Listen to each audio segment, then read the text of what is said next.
Good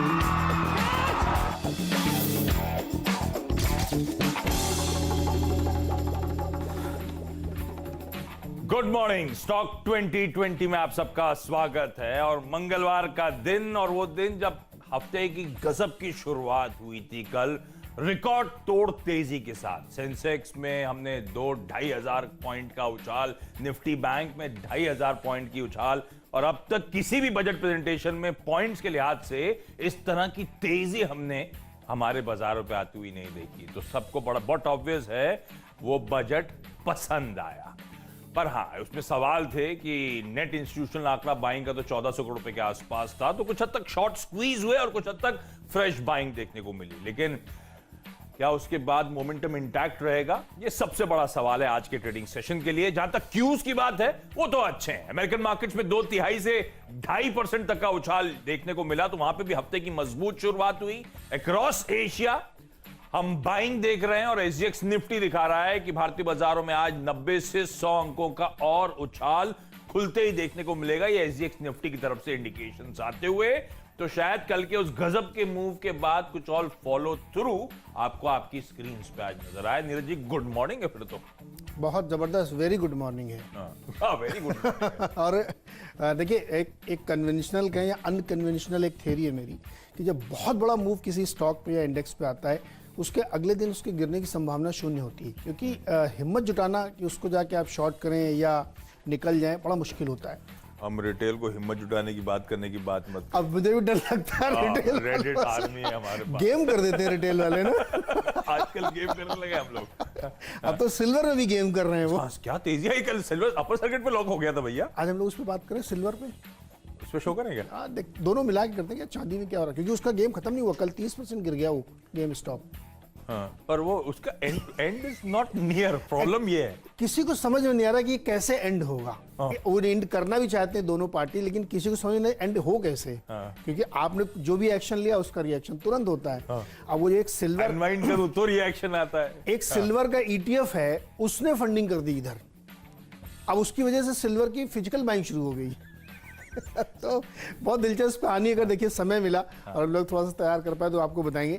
लेकिन interesting point ये है आशीष कि बैंक निफ्टी में जिस तरह कल रैली हुई या निफ्टी में जिस तरह कल रैली हुई बजट देख के, मुझे लगता है कि ये रैली थोड़ी अभी कंटिन्यू होगी, अभी और जाएगा। मुझे लगता है कि 33,700-600 तक बैंक निफ्टी जाना चाहिए। और आप जो कल आईसीआईसी बैंक के रिजल्ट्स और प्लस वो देखिए 11-12% कब चला था आईसीआईसी बैंक। और एक्सिस बैंक लाल में खुला था और कहां जाके 7% ऊपर का गजब का दिन था। सो मुझे लगता है कि अभी इसलिए तेजी मतलब मेरी टीम में 3-4 बैंक आज भी आज मुझे लगता है बैंक में रहेगी। आजकल आप एकदम जोश में आ गए, एकदम मोमेंटम रिस्क है तो इश्क है। मैंने बैंक हटा दी आज टीम से। कल वो लोगों ने क्लिप काट के डाली, क्या वो बड़ी मौजूद क्लिप थी हर्षद मेहता वाले जो स्कैम पे 92 बनी है कि इंडिया को शॉर्ट मत करना। कई सारी क्लिप्स थी उसमें। एक उन्होंने कार के बगल में खड़े होकर बजट के बारे में भी उस मूवी में बोला हुआ था। कल वो भी कट के डाला हुआ था। वो मूवी गजब कर रही है, तो सेटिंग है उसके लिए। इंटरेस्टिंग है। दुनिया भर के बाजारों में कहीं कोई दिक्कत नहीं है। ऑयल की मीटिंग होती रहती होगी, उसमें तय होगा कि आगे प्रोडक्शन का कितना हो नहीं हो, तो उस पर नजर रहेगी। और कल अमेरिका में यानी बहुत बड़ी और बहुत सारी ऑयल कंपनीज के रिजल्ट्स आने, वो भी रडार पे रहेंगे। तो अमेरिका से ऐसी कोई दिक्कत की बात नहीं है, ना ही यूएस में। इवन जापान में बहुत तेजी के साथ बंद हुआ है। तो ग्लोबल क्यूज तो बिल्कुल सेट है, परफेक्ट है। हाँ, सब कुछ सेट है। बस थोड़ा सा चैलेंजिंग सेशन है, क्योंकि कल की रिकॉर्ड तोड़ तेजी के बाद आज कैसे रिएक्ट करेंगे। कल सबको समझ में आया कि काफी हद तक शॉर्ट स्क्वीज हुआ, इसीलिए आप देखना है किस हद तक। पर आप सही कह रहे हो, फॉलो अप थोड़ा बहुत ट्रैक्शन थ्रस्ट तो देखने को मिलेगा। 10 के 10 बल्लेबाज लेके आया मेरे भी। हाँ, तो शुरू करूं मैं, आप करूं मैं करूं? करो। आपने दिग्गजों के साथ शुरू करा, आप कर दो। चलो, बैंक का प्रेडिक्शन एकदम सही बैठा था। 1500 पॉइंट सुबह कह रहे थे तेजी पड़ेगी। खैर इन्होंने भी सोचा होगा इस तरह की तेजी, मैंने भी नहीं सोचा था। पर पहले थे जिन्होंने इस तरह की तेजी की कल बात सुबह कर डाली थी। तो 1500 पॉइंट की तेजी तो सटीक पड़ गई। 2 स्टॉक आपके बोरो कर लिए फिर कल वाले ही, आईसीआईसी और एक्सिस। ये तो कल के ओपनर्स हैं। बिल्कुल भी तेजी इसमें बनेगी, क्योंकि जो देखिए एक कहानी है बहुत छोटी सी, 30 सेकंड सुना है, वो स्टॉक समझ में आ जाएंगे लोग। आप इस स्क्रीन पे दिखाइए, आईसीआईसी बैंक, एक्सिस बैंक, ये दिखा दीजिए, एसबीआई भी दिखा दीजिए, तीनों। आपको याद है एक बार एचयूएल का जब बाईबैक आया था बहुत साल पहले, 6-7-8 साल पहले। हाँ, जब वो बहुत तगड़ी उसके आगे की नहीं, लेकिन उस दिन वो 35% स्टॉक चला था, फ्यूचर का स्टॉक था। उस मूव के बाद लोगों ने सोचा नहीं आज हो गया, अब क्या है, उसके बाद से पलटा नहीं। ऐसे अनयूजुअल बड़े मूव के बाद मार्केट या स्टॉक कुछ दिनों तक उसको सस्टेन करता है, वो एक बेस बनता है यहाँ पे। तो मैं इस थ्योरी के साथ मानता हूँ कि ये कल का मूव अनयूजुअल था। इतने बड़े एसबीआई कब 10% एक दिन में चलता था।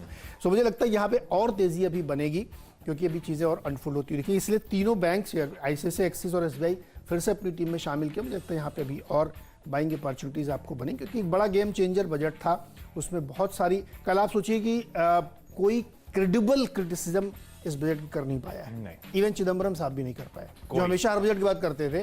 कल उनके भी आप देखिए क्रिटिसिज्म, तो आपको समझ में नहीं आया कि ये क्यों कर, क्योंकि एक्चुअली वहाँ पे ढूंढना बड़ा मुश्किल था कि क्या बुरा हुआ है इस बजट में।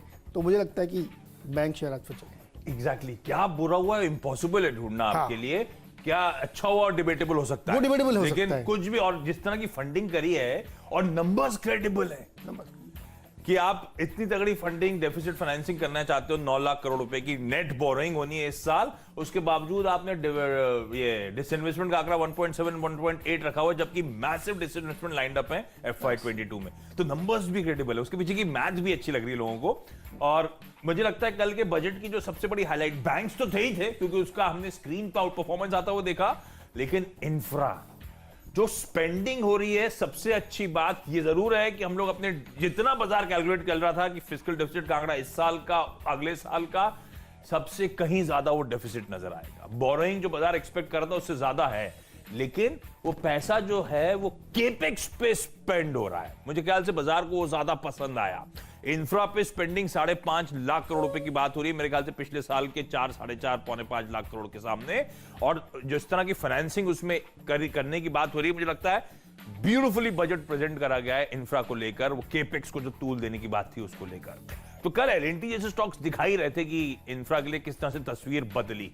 मैं 2 स्टॉक्स लेकर आया हूं जहां मुझे लगता है अच्छा ट्रैक्शन बन सकता है। कल वैसे एनसीसी मैं सब टटोल रहा था, अशोका, बिल्डकॉन, सारे स्टॉक्स में बहुत तगड़ा उछाल था, पर ये मोमेंटम बहुत लाइकली कि कंटिन्यू होगा। पर मैं सिविल कॉन्ट्रैक्टर के पास पहले जा रहा हूं, तो आपकी स्क्रीन पे पहले आलूवालिया कॉन्ट्रैक्ट आएगा। ये स्टॉक के साल के हाईज 370 के हैं। ये स्टॉक वहां से 100 रुपए एग्जैक्टली नीचे चल रहा है।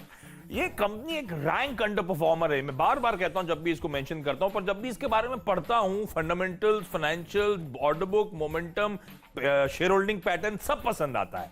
इस कंपनी में प्रमोटर्स का 58 और इंस्टीट्यूशंस, एफआईआईज, डीआईआईज का 39% की होल्डिंग है।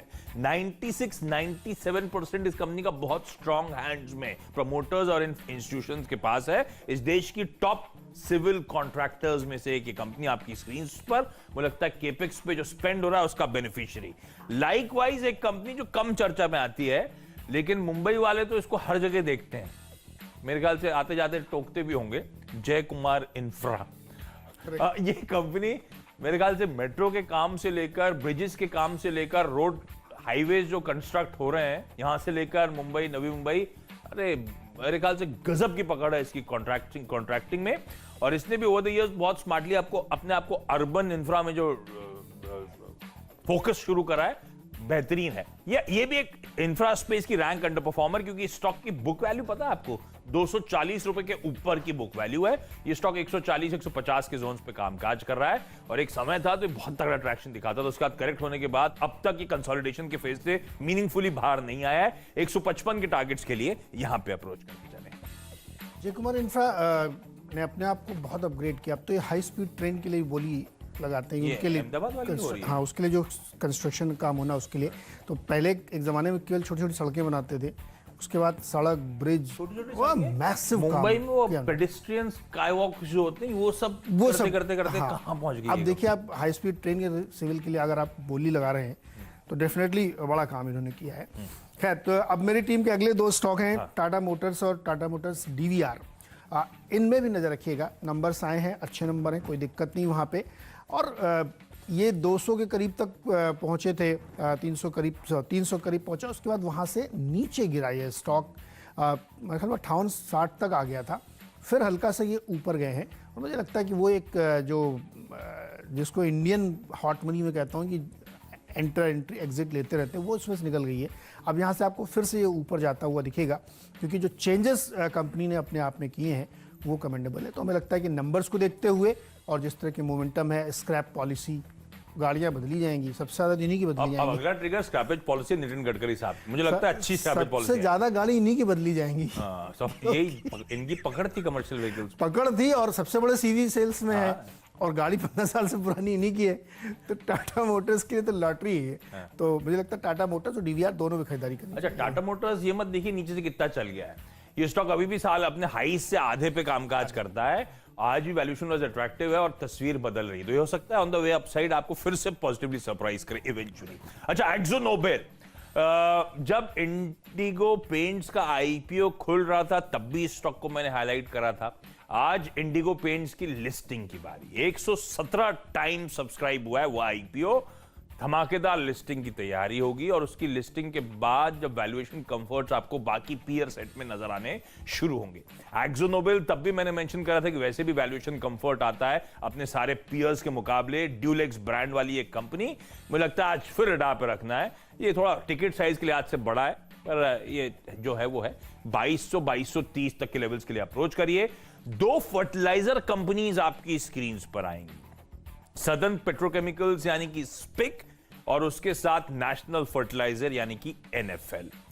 अब कल के बजट स्पीच का पार्ट नहीं था, लेकिन जब सीएनबीसी आवाज ने एक्सक्लूसिवली सेक्रेटरीज के साथ बातचीत करी तो एक्सपेंडिचर सेक्रेटरी ने बताया कि जो भी बकाया है मेरे ख्याल से 80-85 हजार करोड़ रुपए के आसपास का, इस फाइनेंशियल ईयर एंड यानी कि मार्च 31 तक सारा आउटस्टैंडिंग इन कंपनीज को दे दिया जाएगा और उसके बाद हिस्ट्री होगी, बकाया वाला सीन खत्म करा जा रहा है। तो मुझे लगता है फर्टिलाइजर्स के लिए गेम चेंजर है। और एक और पॉजिटिव डेवलपमेंट नीरज जी बता रहे थे, क्योंकि आपने भी फर्टिलाइजर ले लिया टीम, एक मैंने भी लिया है, क्योंकि वो नाफ्था को लेकर जो डेवलपमेंट वो नीरज जी समझा देंगे आपको, लेकिन फर्टिलाइजर एज अ स्पेस को मुझे लगता है रडार पे रखना है। मेरे 5 स्टॉक हो गए, आपके हो गए थे 5 डिपेंडेबल की बारी। चलिए हमारे छठवां स्टॉक और डिपेंडेबल स्टॉक है श्रीराम ट्रांसपोर्ट फाइनेंस। कल बड़ी ज़बरदस्त रैली चली थी, लेकिन ये रैली अभी और बढ़ेगी, मुझे इसलिए लगता है क्योंकि जो स्क्रैपेज पॉलिसी के बारे में अनाउंसमेंट आया कि जल्द होगी, उसके बाद गडकरी जी की तरफ से बयान आ गया कि विद इन 15 डेज आपके सामने पॉलिसी होगी कि 10 साल 15 साल पुराने व्हीकल्स को रिप्लेस किया जाएगा। तरीका क्या होगा, मोडेलिटीज़ क्या होंगी, उसमें पता लगेगा, लेकिन एक अनुमान करीब 40 से 45 लाख गाड़ियाँ हैं ऑन रोड जिनको इमीडिएटली चेंज करना पड़ेगा। तो ये एक बहुत सिग्निफिकेंट डेवलपमेंट होगा। श्रीराम ट्रांसपोर्ट को क्या फ़ायदा होगा, ये व्हीकल फाइनेंसिंग में है और इसको मतलब आप इतना बड़ा ट्रक या जो कमर्शियल व्हीकल है आप आउटराइटली कोई नहीं खरीदता, वो लोन पे ही होता है, तो उसका फ़ायदा श्रीराम ट्रांसपोर्ट फाइनेंस को मिलेगा। और इसीलिए कल स्टॉक बहुत ज़बरदस्त चला भी है, अभी और चलेगा ये, क्योंकि ये बहुत ही बड़ी अपॉर्चुनिटी खुली। 40 लाख गाड़ी अगर मार्केट से तुरंत हटेंगी तो उसके बाद आप सोचिए कितने बड़े पैमाने पर इसमें काम आएगा। तो लगता है यहाँ पर खरीदारी करके चलें। 1360 का टारगेट आज के लिए होगा। डिपेंडेबल के तौर पे फिनोलेक्स इंडस्ट्रीज। अच्छा, कल बड़े बड़े अनाउंसमेंट के बीच में हम लोग बहुत ब्रॉड पिक्चर पे फोकस कर रहे थे। वो सबसे मेरे ख्याल से इंपॉर्टेंट स्कीम्स में से एक मोदी 2.0 की थी, वो नल से जल। कल उसमें 69,000 करोड़ रुपीस का आवंटन हुआ है FY22 के लिए स्पेसिफिकली सिर्फ, और उसमें अब ये लोग फोकस करेंगे अर्बन चैप्टर, यानी कि अर्बन हाउस होल्ड्स में सारे घरों को कनेक्ट कर दिया जाएगा इस FY22 के चैप्टर में। तो तगड़ा डोल आउट हुआ है। फिनोलेक्स इंडस्ट्रीज जानी जाती है इसी इंडस्ट्री में जो PVC water pipes, CPVC pipes बनाने के लिए, तो पहला पॉजिटिव। दूसरा, इसके कल बाजार बंद होने के बाद ऊपर से नंबर्स आए और नंबर्स स्ट्रॉन्ग। आय में 52% का जंप, एबिटा 2.5 गुना बढ़ता हुआ नजर आया, 19% के मार्जिन्स बढ़कर 32% हो गए। ये स्ट्रॉन्ग नंबर्स के दम पर वैसे ही शायद स्टॉक आउट परफॉर्म करता। इसमें तीसरा तड़का और जोड़ लीजिए, ये 600 रुपए महंगा लगता है थोड़ा सा। इन्होंने स्प्लिट अनाउंस कर दिया है, 10 रुपए की फेस वैल्यू को तोड़ के 2 रुपए की फेस वैल्यू 5 में विभाजन कर दिया। खेलो इंडिया खेलो। तो फिनोलेक्स इंडस्ट्रीज के कई सारे पॉजिटिव, पर वो स्प्लिट पे ज्यादा फोकस मत करिए, फोकस करिए कंपनी के कोर फाइनेंशियल्स पे जो स्ट्रॉन्ग ट्रैक्शन दिखा रहे हैं और जो एवेन्यूज खुल रहे हैं ये नल से जल के चलते। फिनोलेक्स इंडस्ट्री सीरियस नोट पे खरीदारी, 600-610 तक के टारगेट के लिए अप्रोच। और क्विकली छोटा सा ब्रेक के उस पार हम दोनों की टीम्स के पिंच हिटर स्टॉक्स पे, फ्री हिट स्टॉक्स पे करेंगे फोकस।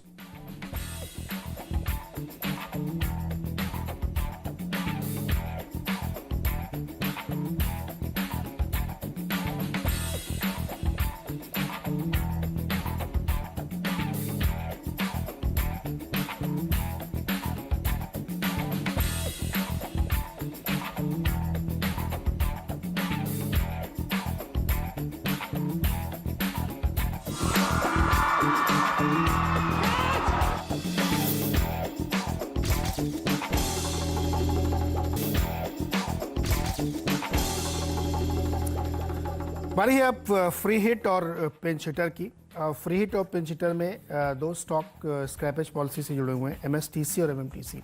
देखिए, स्क्रैपेज पॉलिसी तो होगी, उसके बाद का बड़ा काम होगा कि वो जो भंगार इकट्ठा होगा स्क्रैप, उसका होगा क्या। तो उसको जो है प्रोसेस करने के लिए एमएसटीसी की अपनी जो है यूनिट्स लग रही हैं, और एक नोएडा में, दूसरी चेन्नई में एमएनएम के साथ इनका जीवी भी है। तो ये काम बहुत बढ़ने वाला है और बड़े पैमाने पे ये सब काम प्रोसेस किए जाएंगे, और इसकी वजह से एमएसटीसी को बहुत फ़ायदा होगा। और एमएसटीसी के बहुत सारे और भी काम है, ई ऑक्शन भी कराते हैं, 5G के लिए प्लेटफॉर्म तैयार कर रहे हैं। तो मुझे लगता है इस पे और एमएमटीसी पे, क्योंकि वो इसी तरीके के ट्रेडिंग के बिजनेसेस में है, दोनों कंपनियों को ज़बरदस्त गेन होगा इस योजना के आधार पे। और ये योजना अगले 15 दिन में आपके सामने गडकरी जी रख देंगे। गडकरी जी ने उस स्पीच के तुरंत बाद अपना बयान भी जारी कर दिया कि मैं तो 15 दिन बाद दे रहा हूँ पॉलिसी। तो ये ध्यान रखिएगा, ये दोनों स्टॉक, ऑटो एंसिलरी स्टॉक, ये सब बहुत चलते हुए दिखेंगे। तो एमएमटीसी और एमएसटीसी दोनों में खरीदारी की सलाह आज के लिए। एक्चुअली अब वो क्या है, होप पे चलता है। अच्छा, कुछ प्रोडक्ट पे पॉलिसी सबसे बड़ी होप है कि किस तरह के कॉन्टोर्स रहते हैं। कुछ ऑटो प्रोडक्ट पार्ट्स पे ड्यूटी भी लगाई गई है डोमेस्टिक फायदा के लिए। अभी वो थोड़ा ढूंढ के निकालना है कि वो कौन कौन से पार्ट जो अभी इंपोर्ट करके आप लोग की गाड़ी में लगते हैं, उन कंपनियों को बड़ा जबरदस्त गेन होने वाला है। वाह, तो मेरे पास भी है ऑटो एंसिली, मैं भी लेके आया हूँ। लेकिन डिपेंडेबल के तौर पे पहले डायनामैटिक टेक्नोलॉजीज। अब कल खबरें आई, इसीलिए स्टॉक को मेंशन कर रहा हूँ। पहली दो खबरें हैं। एक खबर तो इस कंपनी की बुक्स पे जो डेट है वो रुपी डेट है, उसको ये लोग डॉलर डेट पे स्वैप करने की, एफसीएनआर ट्रांजैक्शन के जरिए स्वैप करने की कोशिश कर रहे हैं, तैयारी कर चुके हैं। तो बेसिकली जो ब्याज पर खर्च है वो सिग्निफिकेंटली रिड्यूस होता हुआ नजर आएगा। दूसरा, इस कंपनी की जो एक होली ओन्ड सब्सिडरी है जेकेएम फेरोटेक, उसका जो फाउंड्री का कारोबार है उसको ये बेच रही है। अब मैं देख रहा था, ऐसी फाउंड्री के कारोबार से करीब 100-110 करोड़ रुपए के आसपास के रेवेन्यूज आते थे। नेट डायनामेटिक टेक्नोलॉजीज अब बेचेगी डेट के साथ उस धंधे को, तो शायद 70 करोड़ रुपए के आसपास इनकी बुक्स पे रिफ्लेक्ट होता हुआ नजर आएगा। तीसरा, हमने हमेशा मेंशन करा इसका क्या बढ़िया धंधा है, और ये स्टॉक 1200-1300 के हाई से करेक्ट होकर कामकाज कर रहा है, इसीलिए फ्री हिट का दर्जा दिया था।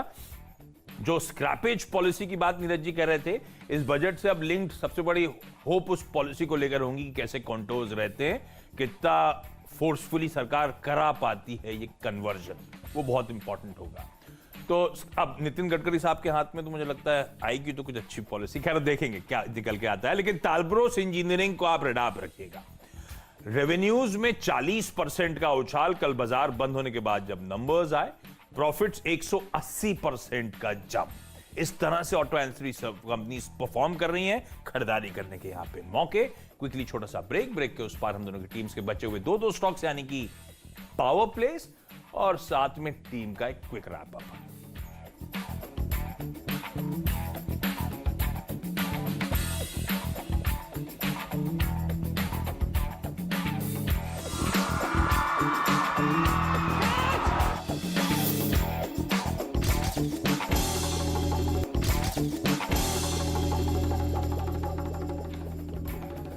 स्वागत है एक बार फिर से आपका। और अब आखिरी के दो stocks, FACT fertiliser and Travancore. जो भी चर्चा हो रही थी कि फर्टिलाइजर कंपनियों के लिए सरकार ने कहा है इस बजट में कि सारी जो सब्सिडी उनकी बाकी है, जो भी बाकी है, वो सब 31 मार्च से पहले क्लियर कर दिया जाएगा, और करीब 85,000 करोड़ है।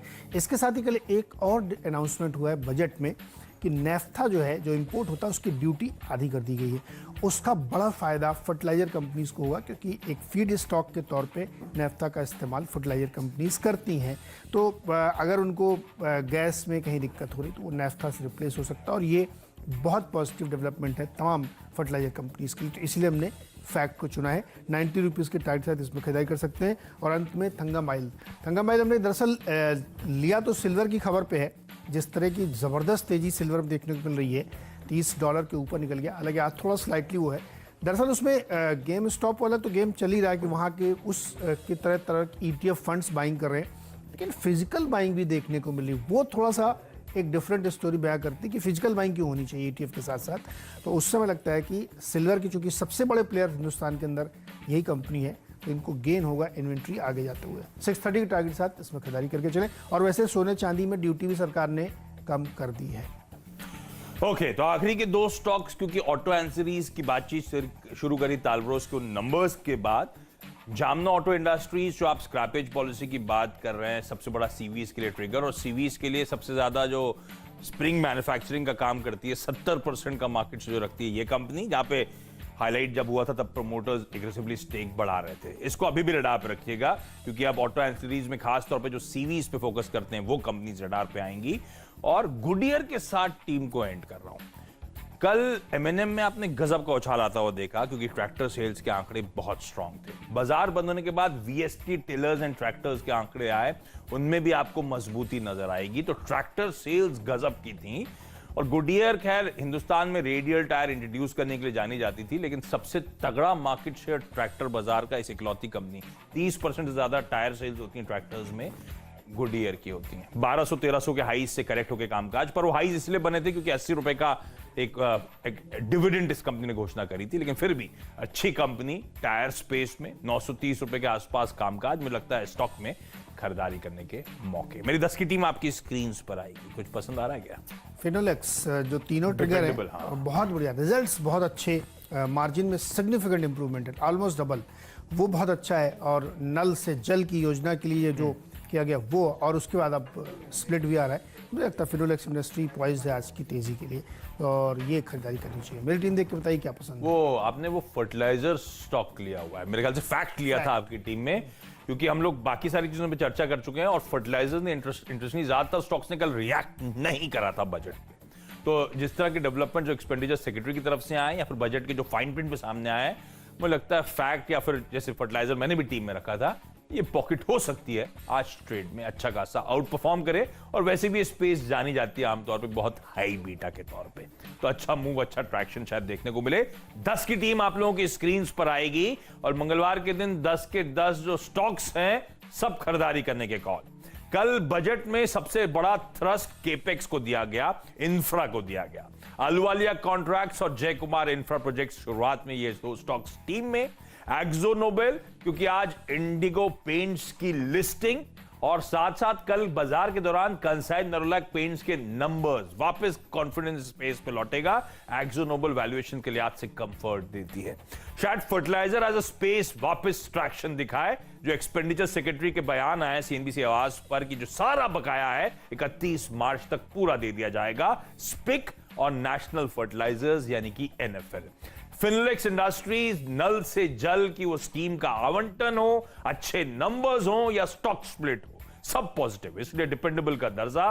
फ्री हिट के तौर पे डायनामेटिक टेक्नोलॉजीज, जहां पे ब्याज पर खर्च कम करने की कोशिश, अपने एक सब्सिडरी के आर्म को बेचने की तैयारी, और वैल्यूएशंस का कंफर्ट, इसीलिए खरीदने के मौके ढूंढ रहे हैं हम। Talbros auto ancillary space radar पे आएगी उस ऑल इंपॉर्टेंट स्क्रैपेज पॉलिसी के कॉन्टोर्स से पहले, पर इस कंपनी के जो कल बाजार बंद होने के नंबर्स आए, बंद होने के बाद, वो भी अच्छे। फाइनली गुडियर और जामना ऑटो इंडस्ट्रीज, गुडियर और ट्रैक्टर सेल्स का थ्रस्ट, गुडियर को फायदा खास तौर पे मिलना है, और जामना ऑटो क्योंकि सीवी स्क्रैपेज पॉलिसी में हाईलाइट है, और सीवी पे तगड़ा एक्सपोजर इस ऑटो एंसिलरी कंपनी का। चलिए नजर डालिए टीम पे, पूरी तरीके से खरीदारी पे ही फोकस। और आज भी बैंक शेयर्स हमारी टीम में आपको मिलेंगे 3, एक्सिस, आईसीआईसीआई और एसबीआई, तीनों में खरीदारी करके चलिए। और बहुत पॉजिटिव मोमेंटम बना हुआ है लगातार, और खबरें जो तमाम बजट पे दी गई हैं।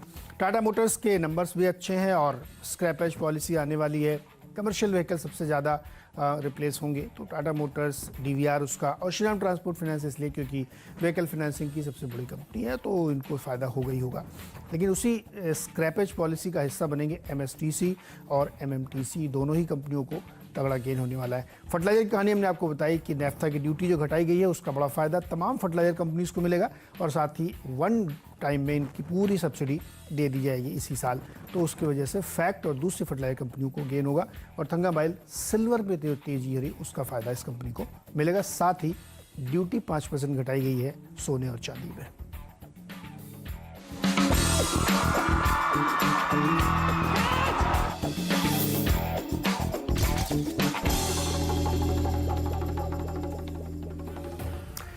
तो मुनाफे की तैयारी के टॉप 20 आइडियाज आपको मिल चुके हैं, लेकिन इससे आगे की कहानी सीधे शैलजी और वीरू के पास। शैलजी, क्या आज फिर वही कहानी दोहराई जाएगी?